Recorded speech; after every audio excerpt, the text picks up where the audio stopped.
Hello and welcome each and every one of you. With you today is me, Daiga, multilinguistic international coach therapist from DCTcentre, and also with me today is Morganne Rayne, spiritual consultant gratefully providing access to higher dimensions of being. Morganne has been called healer of healers as a way to describe her unique spiritual tools she shares. Morganne is here to serve those who seek great understanding of their sacred spiritual self, have the deep desire to integrate that consciousness in their 3D world. And with us today is Jeanne Reina as well, licensed psychotherapist in state of Washington, working primarily with early childhood trauma, sexual abuse, and emotional neglect, helping clients empower themselves. Jeanne sees herself as lifetime student of growth. She continually takes classes to enhance her knowledge base. So, hello, hello, hello, my two lovely ladies, my two lovely friends, my lovely gang. I miss you so much. 2 weeks it is too long for me. 1 week, okay. 2 weeks is too long. Lots has happened. How you been? How you doing, Jeannie? Let's start with you. Yeah, I'm doing well, thanks. Lots been happening, but all's good and doing well. Yeah. Yeah. How you been? How was your journey, Morgan? Um, long. I think I start anytime anyone's asked me, I go, it was long. It feels like I was gone for like a month or so. A lot got compacted in a short period of time. And I think probably everybody, who's been following us knows that I take this particular journey every year because I have family that is up in New Mexico. That's where I goes to New Mexico, where we we have indigenous family, and so I have connected with them, and so that part of my life is really full, and um, got to see some amazing private ceremonies that the public doesn't see, which was very precious and beautiful. And then I was there for public ceremonies, which were big and a lot, and many days in the sun up there in the mountains. Just just being in the culture that even though I wasn't raised in it, I can feel it in I can feel it in my bones. Does that make sense? It's like, oh yeah, I know this. Yeah, it's like music or songs that they were singing or the drumming is so familiar to my bones. And so I just let that be. And knowing that that's the part of the journey the Holy Spirit has led me on right now, to really just let it all sink into my bones, understand that culture that um, kind of framed my maternal side of my family for many, many, many, many, many generations. So one of the things that we found out, I had learned about 6 months ago, maybe, that there was some DNA studies done in what's called the Chaco Canyon. And if anybody wants to look that up, the Chaco Canyon is a very ancient indigenous site. And it was taken over pretty much by the government, right?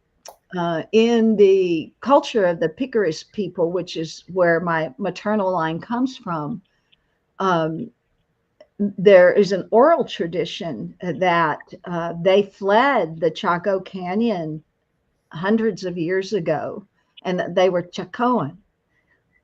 But then, the government told them, no, you're not. Right? Try to deny that connection, even though, and this is what's good about oral traditions, right? It continues to tell story, even though historians, I'll put that in quotes, rewrite things to match what they want. Well, so there was a DNA test done, and they tested the remains of some of the Chicoan people that they found on the land long time ago, and they compared it to the some of the Picaris people. And I call her Grandma Mary. She's really like my second cousin, but I call her Grandma Mary out of respect. She was one of the people that took the DNA test, and she is a perfect match to the Chicoan people. So that, see, I even get goosebumps just talking about it. It's like, it feels like it's activating more the more I think about that. And I think about that original people, where we all come from somewhere, right? We all have an original starting point somewhere.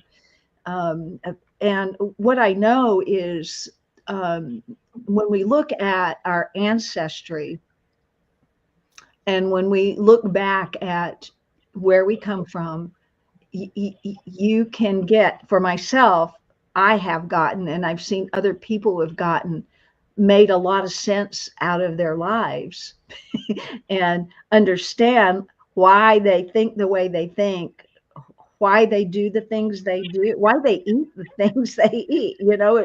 It's really locked in us. And I know I've talked about doing an ancestry piece, and I will, but I feel like I wasn't ready to do it because I needed to embody more and know more. I'm getting close to teaching that course of honoring our ancestors, because it's in the honoring. And I think I'm in those wisdom years, right? And so there's a lot you come to accept and appreciate and love about where you came from, rather than the resistance of I don't want to be that, I don't want to be that, I can't be that, I shouldn't be that, right? And you arrive at, oh, this is who I am. And there's just this beautiful settling in my beingness, of my I amness, not just the spiritual aspect, but also the cultural, the ancestral aspect. It was important for me. So that's how my journey went. Continuing to just anchor in more of who I am, and realizing that I have a place within those people, not as a spiritual leader in because they have medicine men and all of that, right? But the things I bring and offer is welcomed. And that's beautiful. So yeah, so thank you for asking about my journey. It was How was this Lionsgate portal meditation? How that went? Yeah, that was intense, because we did that meditation up. So my sister and I decided to do it before we got to the Pueblo. There's a place as we drive up the mountain, and I kind of knew where it was going to be, right? It's just this expanse of energy. And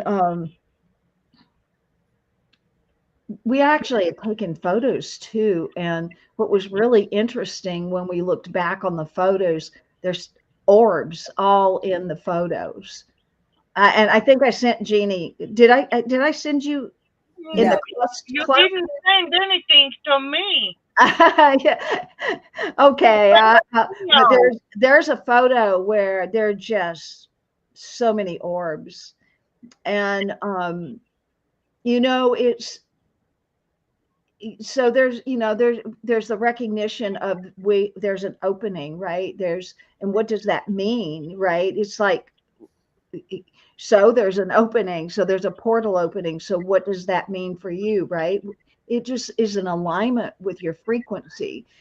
I think, and this is how I framed it with my sister, is I didn't want to bring my thoughts to it. I didn't want to bring my meaning to it.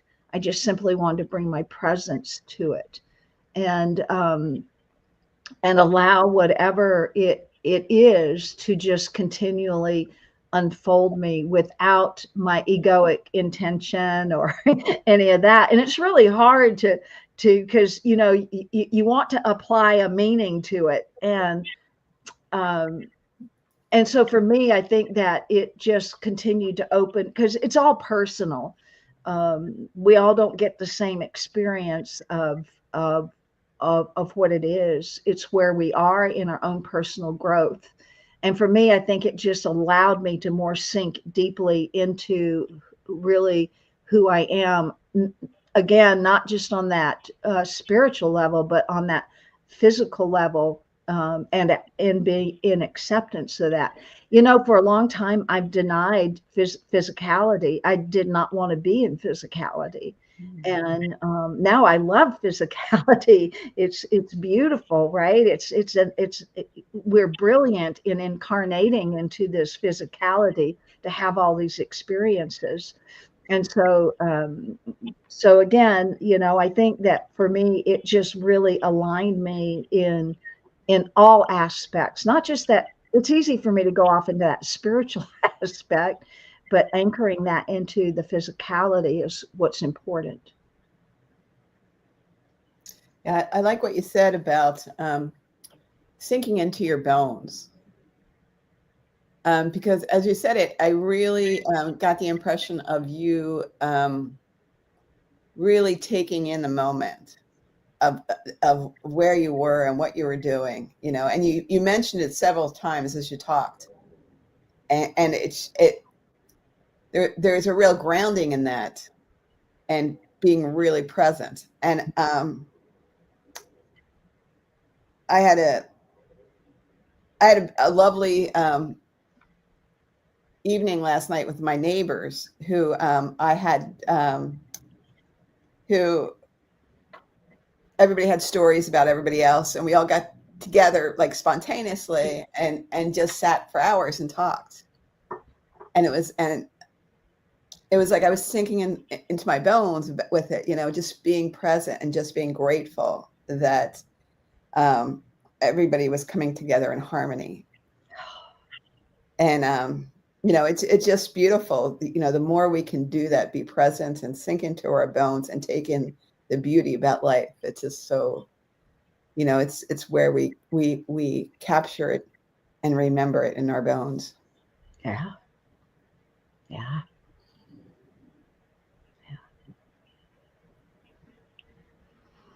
Yeah. Just even taking in those words, Jeannie, again, because you're like reflecting back to me,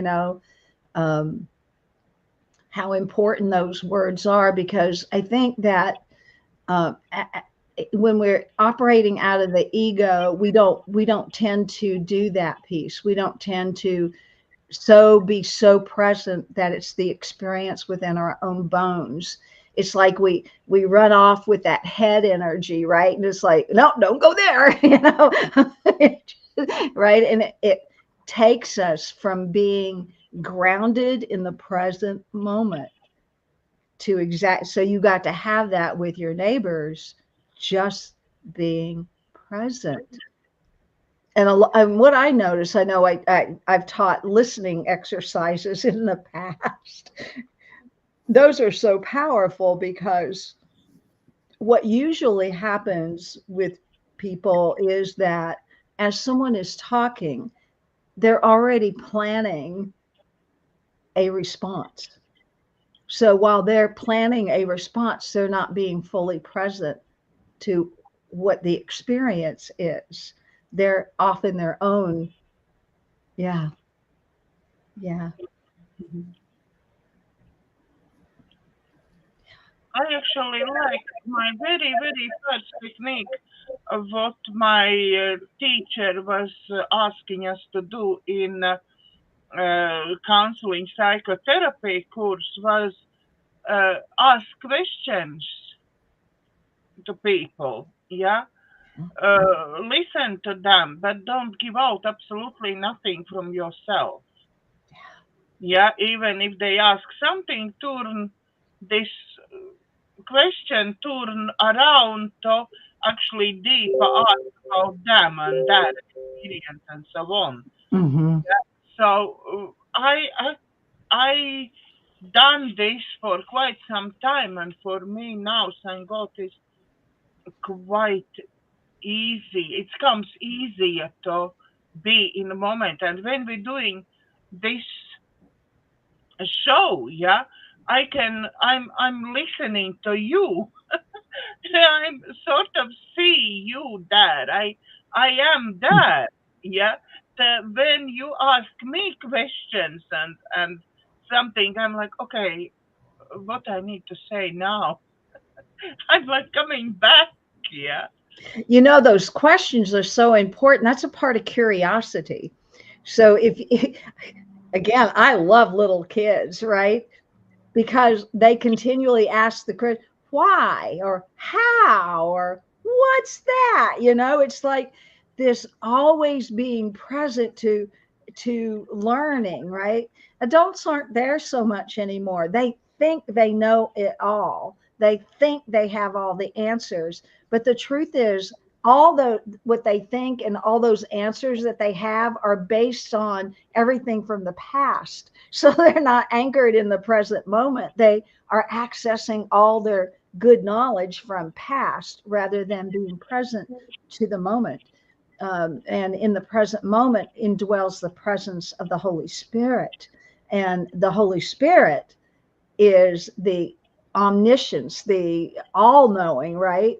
If we just give our good thoughts, you know, based on the past, then we're not present in the moment and not allowing for the energy of the Holy Spirit to help us remember. Help us remember who we are. And I love that word, remember. What we're coming back together, right? We're remembering. We're coming back to the wholeness. Um, You know, and that's why I love this your story that you just gave, because as you talk about being on the land and being with your people, it's you're remembering in your bones the stuff, and it's so beautiful. You know, it's so powerful. And you know, in our culture, I think where a lot of times we get lost is we're always looking into the future and not remembering and bringing back, you know, the grounding and what we have, you know, and looking to the future and not being present. And it's there's a combination of both, but I think the being grounded in the present is very important. Yeah, because even if we're looking into the future, again, same thing. If you're not grounded in the present, you're bringing in the energy of the past into your future. Well, hang on. Do you love what was going on in the past? Is that, you know, is that the juice, right? Right. Is that what you want to replicate again into your future? For me, that I just use that as fodder for growth. It's not going to be anchored in my present moment. So that when I now vision the future, it's vision from the present moment, Right. Right. from this place. Right. But you took you took your family and the land and all that, you know, and you know, the land is so grounding, and it's Yeah. and it helps you with your present and helps you move forward, you know, and Yeah. when you can be in touch with that, you know, I just, for me, I haven't said it, so I want to say it, is how beautiful it was for you to share that story, and thank you for telling us it. And you know, you know, like Vegas said, we were with you on that journey, and we were right there and we could feel it, and it's just so beautiful. Yeah. Yes, you were. Yeah. Yeah. So, yeah.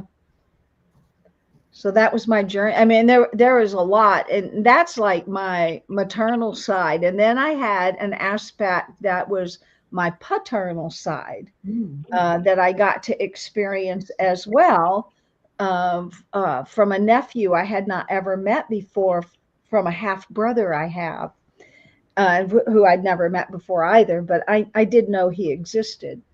And to be, and it's interesting again, that settled in my bones too, as I was being really just present. So we've got, it's really interesting. I've got this huge indigenous nature that I really align with, but there's also a Caucasian conqueror aspect on my father's side. I hold both of those frequencies of the conqueror and the conquered, the oppressor and the oppressed, right? And I could keep generating those stories of that, and certainly in the Pueblo they do, but that's to keep people remembering what happened so that it's not repeated again, right? So there's an importance to the oral traditions and knowing that. So it was also that that acceptance of, and that healing of bringing those aspects, because why I can't war with myself. I can't, well, I could, if I blame the conquerors or the white people that came or the conquistadors that came, well, that's in my blood too, right? So I've got this aspect of the rich maternal indigenous side, and then I've got this. So to make peace with those is, it has been beautiful for me to just, oh, this is also what I am. This is who I am. I'm when I was a little kid, I was very dark skinned because we grew up in the South. So my melanin would turn on, and some kids weren't very nice because it was a prominently white community we grew up in, and so I was called some really bad names. But the thing is, I knew, it's like, now I'm not that, right? And I remember contemplating. God, I think about myself when I was little. I was so wise, but all little kids are so wise. Sitting up in my tree, looking at my skin, and all of a sudden, the sun was like drenching my skin, and it was like rainbows. And if you look at your skin, you will see this. If you really look at your skin. So I went back to school and said, well, I won't say what they were calling me. I go, I'm not that. I'm a rainbow.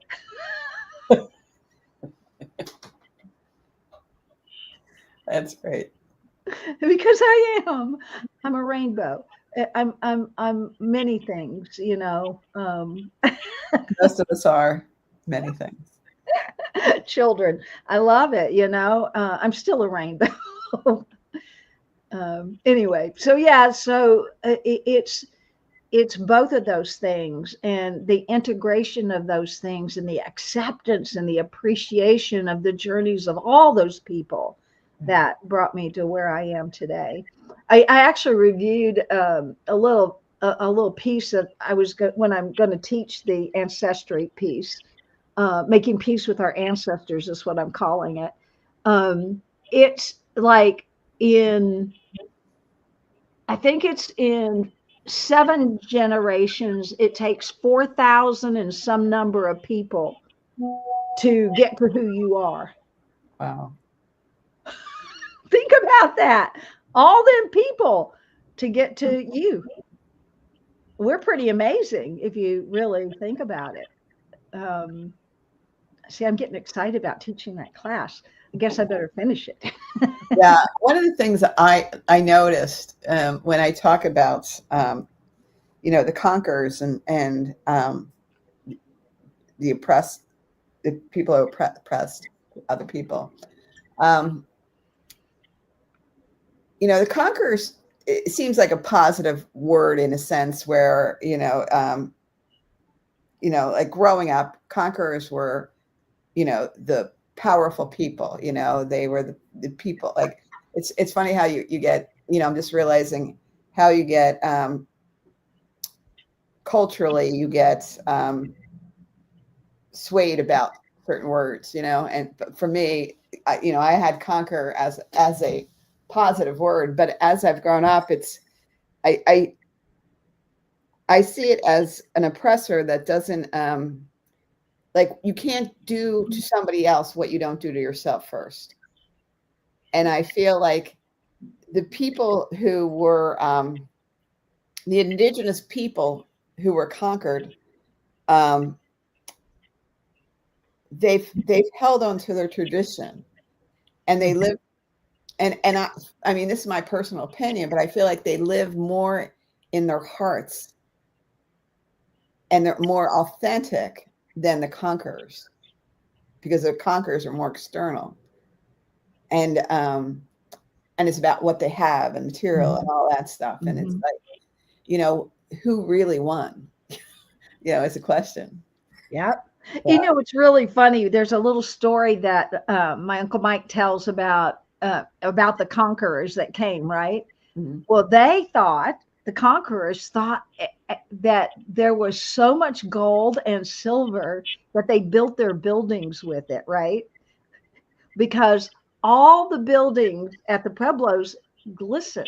Mm. Well, it comes from mica in the clay that they use, right? And it's not really worth anything. It's just sparkly flecks that happen to be in the clay.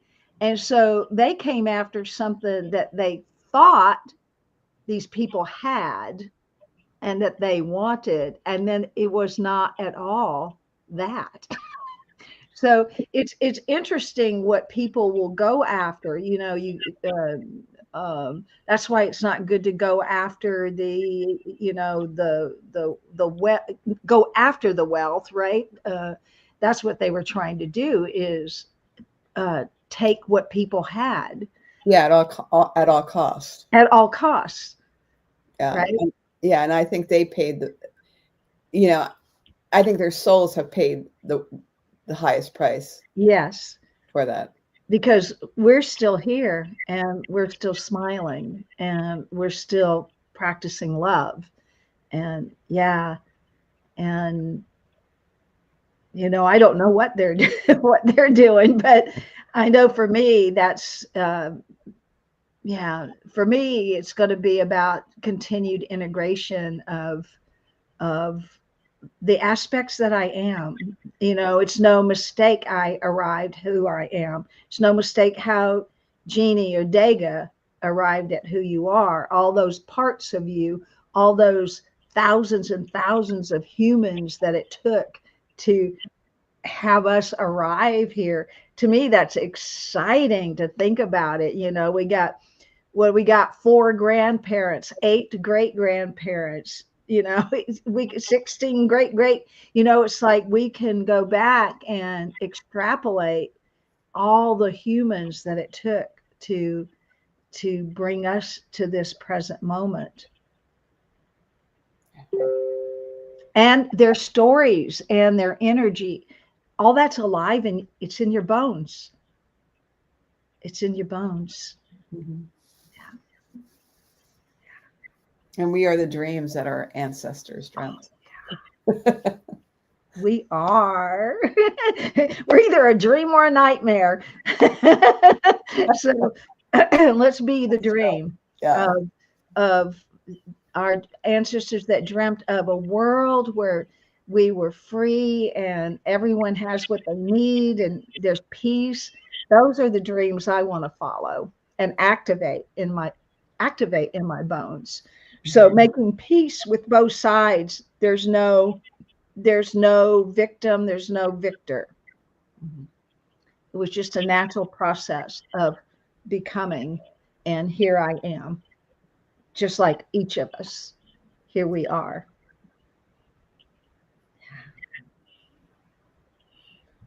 Yeah.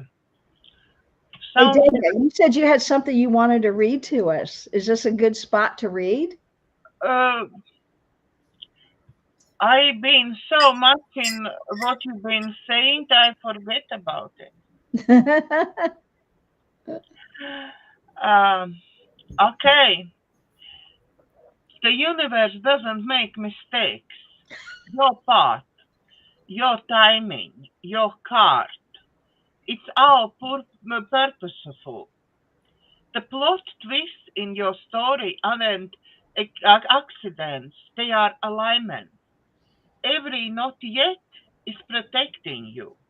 Every no is guiding you. And every wait is preparing you. Trust the delays. Trust the detours. Trust divine redirections. Your path isn't wrong. It's perfectly crafted for who you are becoming. I So think we that just about sums up everything we just talked about. exactly There's no like mistakes. little summary. It's Your path. it's brilliant, and I'm so glad that we summarized rather than led with that, because I think I think for us and for our world right now, there's a theme there that if we can come under that umbrella of God does not make mistakes, right? It might look that way or feel that way through our eyes and through our judgment and through our suffering. But if we could stand back and look at the overall, it's like the dream of the ancestors, right? Well, here we are, each of us, we are each are a dream of our ancestors for whatever it is, peace, for joy, for whatever it is. So I love that. And really, truly, we go back to that being grounded in the present. Well, when you're grounded in the present, that's when the Holy Spirit is alive and active within you. Yeah, because the ego doesn't like being grounded in the present moment. It wants to go off and play in the past where everything bad happened and try to bring that forward so that your thinking won't project you into the future with your grounded present thinking. So it's really telling the ego to shut up and sit down a lot. Right? Because there's no mistakes.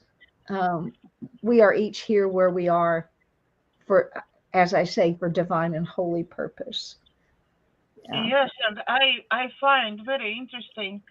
Um, I'm on this phase when I on end. I'm somebody who very much clinging to memories. I'm the one who um, can't let go memories. Oh, this card is from this person, or oh, this one is given from this one person, and I can't.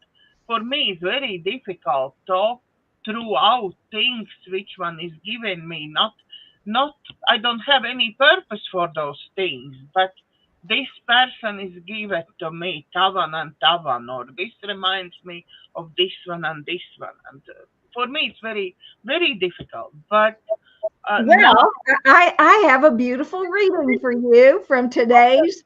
okay, Talk about synchronicity. Are you ready for this? yes, I am. Okay, August 21st, which is today. The subject is perspective. That's a good word, perspectives. That means where you are, it's where you're looking from, right? So if you're grounded and present in the moment, in the presence, you're looking from there. If you're grounded in the past, you're looking from there. If you're grounded in the future, you're looking from there. Perspective. We can't give our thoughts away. Our thoughts determine who we are. We may want to push thoughts on others and no doubt try, but they are still ours. What we can do, however, is change our thoughts. We never have to keep holding a thought we don't want.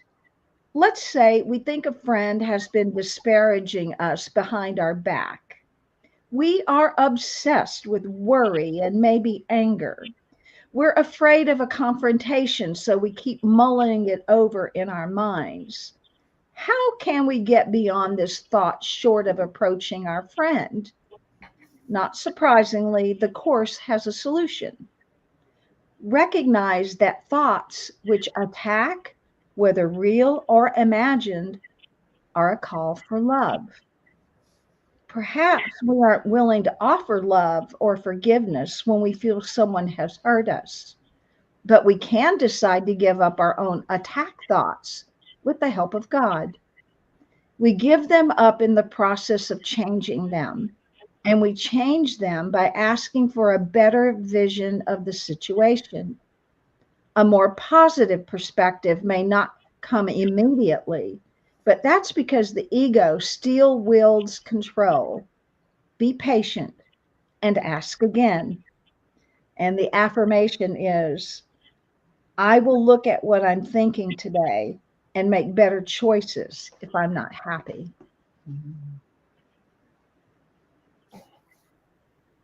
Beautiful. Beautiful. Yeah, our thoughts are powerful.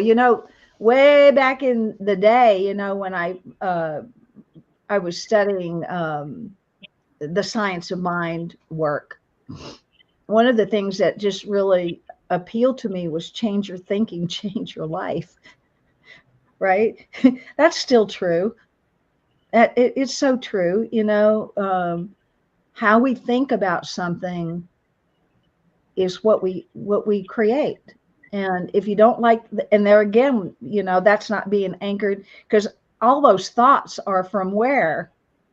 Back there, right?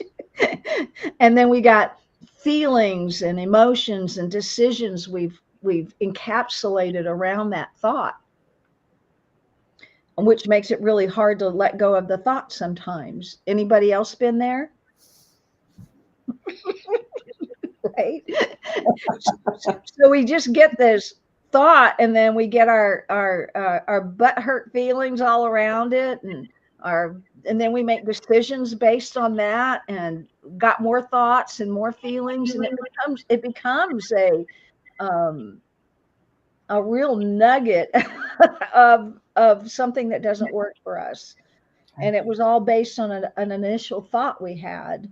So if we can change the thought, get a new perspective, right? I love how you started. The universe doesn't make any mistakes.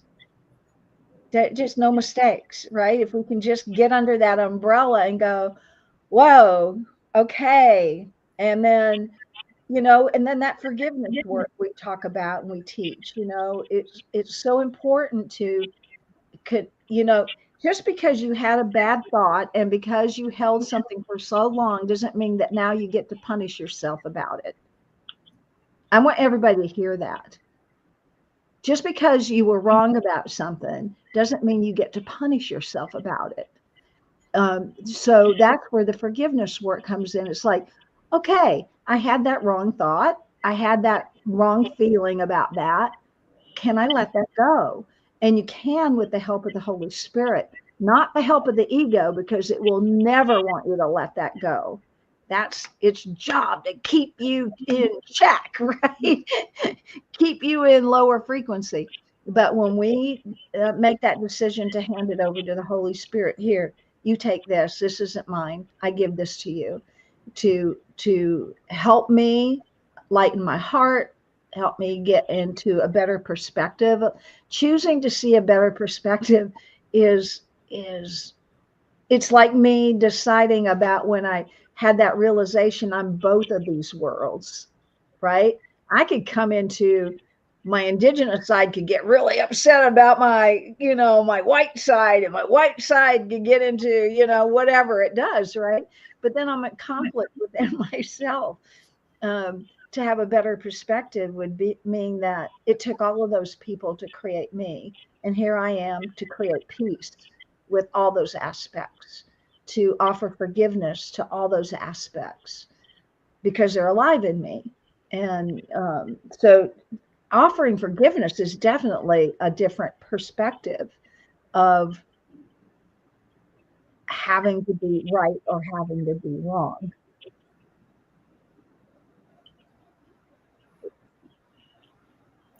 You know, what's coming up for me, I don't know why it's coming up, but I'm going to state it. When we hold on to the past and we let those people that we have difficulty forgiving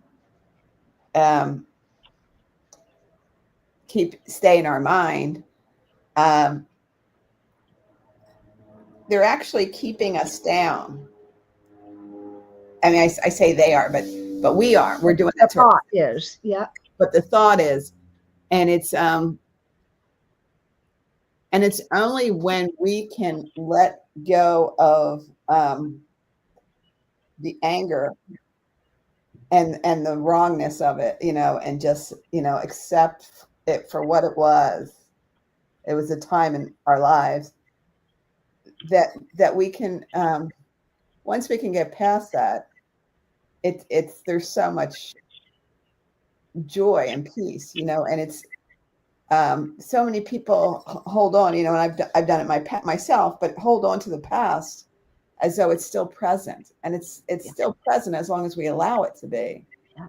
But by forgiving, that's when we can get to the joy of things, and just and not, you know, and then we can be more in the present and have a better future. But that unforgiveness keeps a weight on us. Oh, it eats our souls. Yeah. It eats our souls, unforgiveness. And if you really think about it, it's an attachment to something we think that we're right about. Mm-hmm. We think we are right about. Well, right? we justify it. We justify it a lot, and we can justify anything. Yeah. And just because we're justifying doesn't mean it's serving us. Right? If we have to justify it, you can just definitely know it's not serving you. Right. Because that's the ego who justifies. Exactly. Within us. Yeah. And it weighs and measures it. You know, it again, it's the attachment to it, right? The attachment to the rightness. And the attachment to the decision we made, where decisions should be fluid, and oh, I made that decision, oh, I can make a new decision, right? Because if we don't, we're definitely not living in the present moment. So it's, you know, it takes courage to let go of the attachment of a thought of where we thought we were right. And at a point, and I know in Heyoka work, you know, it's when someone gets to that point of what their attachment to what they believe is right, it's like, well, how's that serving you? Is that working out for you in your life? Is that important anymore? Right? That's a good question, right? Is that important anymore? Well, go ahead. It actually keeps us stuck. Oh yeah. Like we're not moving, we're not growing, we're just stuck there. Yeah. You know? Yep. You know, it's just not healthy at all. Nope. It's soul death. Mm-hmm. The soul wants to continue to its evolution and its growth and its expansion, right, into its, because the aspect of that soul is God, right? And that's God is all about expression and expansion and life. But if we continually shut it down or deny it or chain it up with all our decisions and you know, then we don't grow. But you know, the painful part is letting it go because we're attached to it. But you know, it's kind of like a birth. Got to get out of the womb. You can't stay in the womb forever. At some point you got to go down that canal. Yeah. Right. And it's painful because you're entering into an unknown, much like birth, right? You're being birthed into a whole new way of thinking and being, and yeah. Yes, and we are now exactly on the time for our meditation. Let's do a My meditation. favorite part in show. Let's do Let's meditation. do meditation. All right, everyone. Hi, welcome. Let's begin by just taking a beautiful breath in, like we always start our meditations. And it's the one universal thing that we all do. It was our first entrance into life that we did. We took a breath in. And so I invite you to take in this breath like it's your first breath ever. Okay. And bring it in through your nostrils and let it come down like you're waking everything up for the first time. Breathe in with me.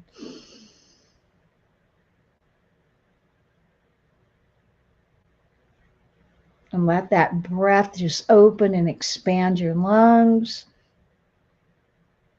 And then on the out breath, just relax.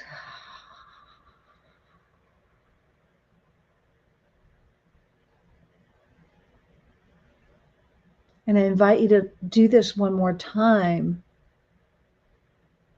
Recognize this time that the incarnation you've incarnated into, that the air that you get to inhale is imbued with the essence of God, God energy, God life, the power, the presence, the light, the love, the joy, and the bliss. This is where you have incarnated, and it's in the air everywhere around us. And I invite you to breathe that in right now through your nostrils. Breathe it in. Bring all of that back, helping your whole beingness remember, come back to the source of who you are. And on the exhale, just relax into that. And in that relaxation, I invite you to move to your heart and just bring in those beautiful, sweet breaths that you have that sustain you, that bring you life, that's imbued with God's source energy. And come to that beautiful, magnificent heart energy of where you are now in a place of acceptance of just who you are, the miracle of who you are. And you know, it doesn't matter what came before that. It doesn't matter about the childhood, because the childhood is just a part of where you come to be now. No mistakes. It was all a part to get you to be just right where you are. Take a breath.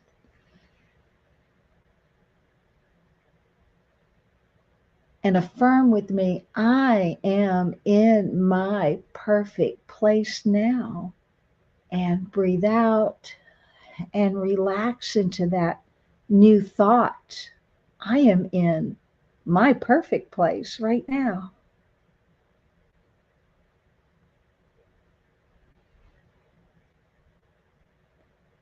And I invite you, if you're feeling any, what I call that warring energy inside of you, conflict, just for a moment, suspend it. And just bring your energy to this heart energy where I am in my perfect place right now. And realize that it was even all those conflicts. It was even whatever your families went through, all of that. All of that had to happen to bring you to this place. And I'm going to remind us of the beautiful reminder Jeanne gave us each of us is the dream of our ancestors. And affirm that. I am the dream of my ancestors. And let that settle in. Let that move to the very marrow of your bones. I am on purpose. I am here to fulfill the dreams of my ancestors, the dreams of peace, the dreams of plenty, the dreams of heaven here upon this magnificent earth. I am here to fulfill those dreams that are alive in each of us, in me.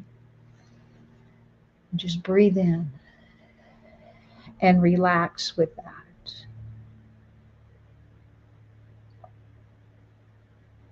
And maybe you don't know what the dream is for you.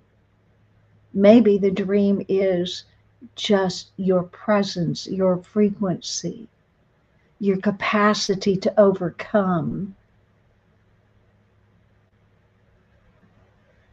It may not at all be about anything that you do.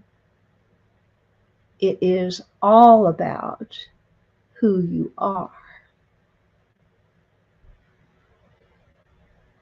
Just settle in with that. Breathe that in, recognizing that who you are is purposeful for this period of time, that there are no mistakes. You are here for a divine and holy purpose. No matter how you arrived, what you went through, all of that was for divine purpose to bring you to this moment of remembering.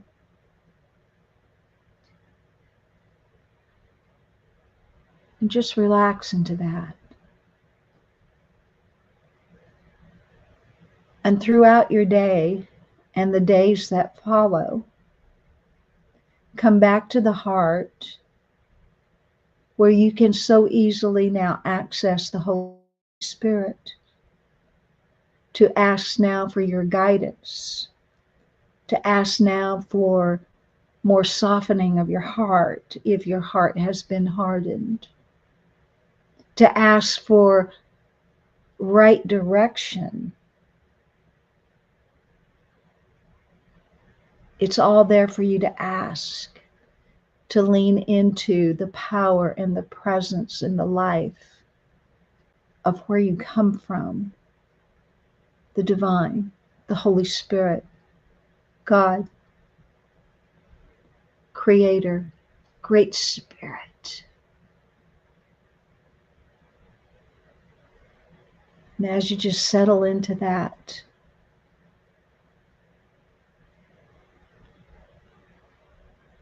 just keep breathing into that, settling, allowing it to settle more into your bones. Allow it to awaken you, help you remember.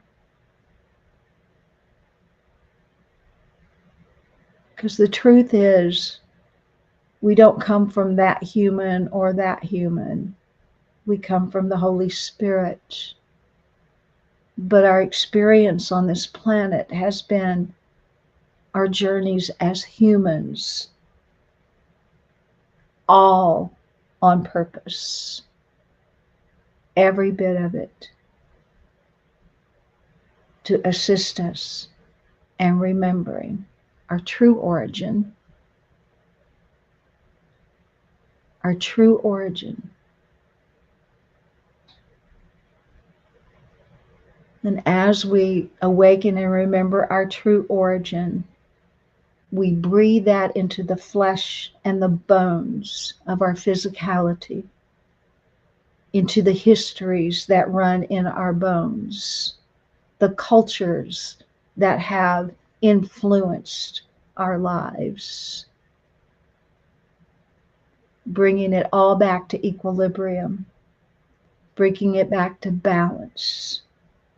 We are all one life, one presence, one love. Breath in, relax. Breath out.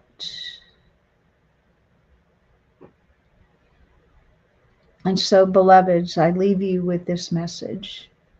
We are all one life, one presence, one love. And so it is.